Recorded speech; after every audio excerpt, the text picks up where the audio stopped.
என்னை விட்டுவிடு, நான் வருகிறேன். சுவாமி பொறுங்கள் சுவாமி, கோபம் கொள்ள வேண்டாம், ஆவேசம் வேண்டாம் சுவாமி. சுவாமி, இந்த பாவி நான் எப்படி சொல்வதென்றே புரியவில்லையே. ஒரு பெண்ணானவள் வேறொரு ஆடவனை பார்த்து திருமணம் செய்து கொண்டால், திருமணம் செய்த உடனேயே இல்லற வாழ்க்கையில் ஈடுபட்டு நல்லறமாக வாழ்ந்து பிள்ளைகளை பெற்றெடுத்து அவர்களுக்கு வளர்ந்த பிறகு திருமணம் செய்து பேரன்மார்களை பார்த்து விட்ட பிறகு அந்த பெண்ணானவள் முழுமை அடைந்து விடுவாள் என்று சொல்வார்கள். அப்பேற்பட்ட ஆசை எனக்கு கிடையாது. இருந்தாலும் இறைவனை மட்டுமே மனதில் நினைக்க வேண்டும் என்றுதானே ஆசை எனக்கு. திருமணம் செய்து கொண்டால் இல்லற வாழ்க்கையில் ஈடுபட வேண்டும் ஒரு பெண்ணானவள். ஆனால் முனிவரை நான் மணந்து கொண்டால் அந்த ஆதிபராசக்தி வணங்குவதோடு ஈசனையும் வணங்கும் அருள் எனக்கு கிடைக்கும் அல்லவா? அதனால் இப்பொழுதே எவ்வளவு சம்மதம் சொல்ல வேண்டியதுதான் என் தலைவி. சுவாமி, உங்களை மணப்பதற்கு மனப்பூர்வமாக சம்மதிக்கின்றேன்.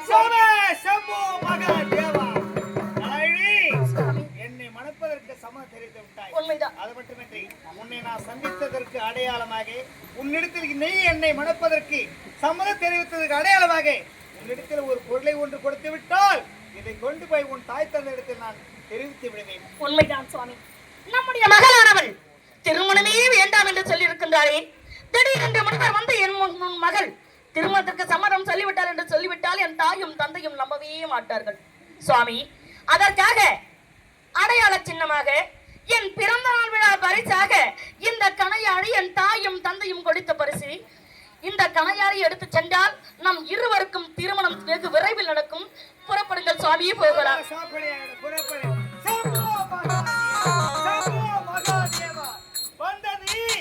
சோதித்து விட்டேன், வந்தது சோதித்து விட்டேன். சம்போ மகாதேவா சுதனே அருணாச்சலனே.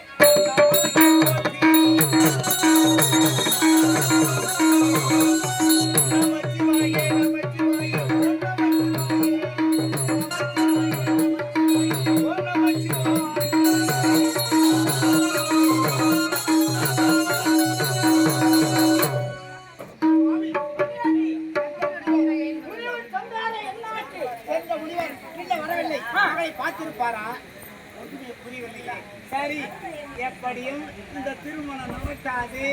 நம்ம மகள் ஒத்துக்க மாட்டா. ஆமா, முனிவரை எந்த பெண்ணானது வரமாட்டா. முனிவர் அது வந்து கொண்டு இருக்கிறார். ஓம் நமச்சிவாய, நமச்சிவாய.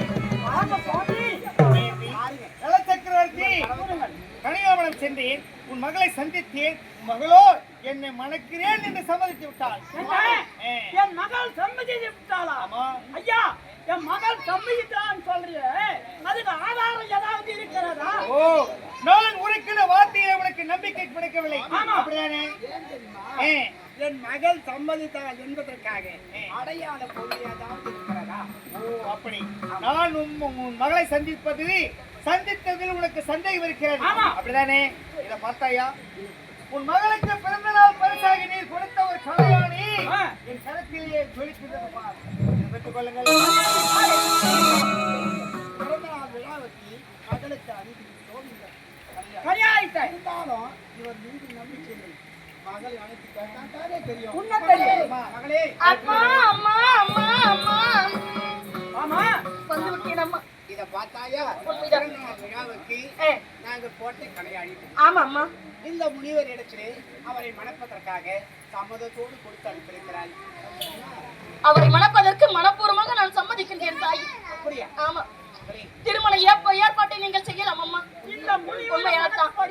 இந்த மாமுனியை நான் மணந்து கொள்வதற்காக மனப்பூர்வமாக சம்மதிக்கின்றேன். அப்படியா? சரி, உன் விருப்பம் அது என்றால் நாங்கள் என்ன தொட போகிறோம்? ஆகட்டும் அம்மா, திருமணத்தை முடிக்கிறோம். ஆகட்டும். மாலையை போடுங்கள். அம்மா,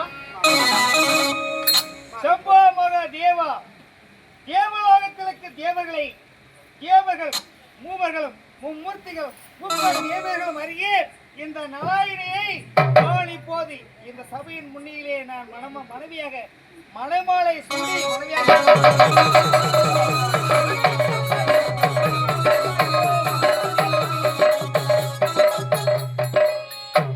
நாராயணி, சுவாமி, என் விருப்பம் போல் என்னை மனமுடித்து விட்டாய். இன்று முதல் நீ என்னுடைய மனைவி. இவளுக்கு மகள் அல்ல, இருந்த போதிலும் கடைசியாக உன் தாய் தந்தை சந்தித்து சில வார்த்தைகளை பரிமாறி பேசிக்கொண்டு விடுதலை பெற்று விடை பெற்று வா. நான் இந்த தெரு கோடையில் காத்துக் கொண்டிருக்கிறேன். வெகு விரைவில் வந்து விடுவேன் சுவாமி. புறப்படுங்கள்.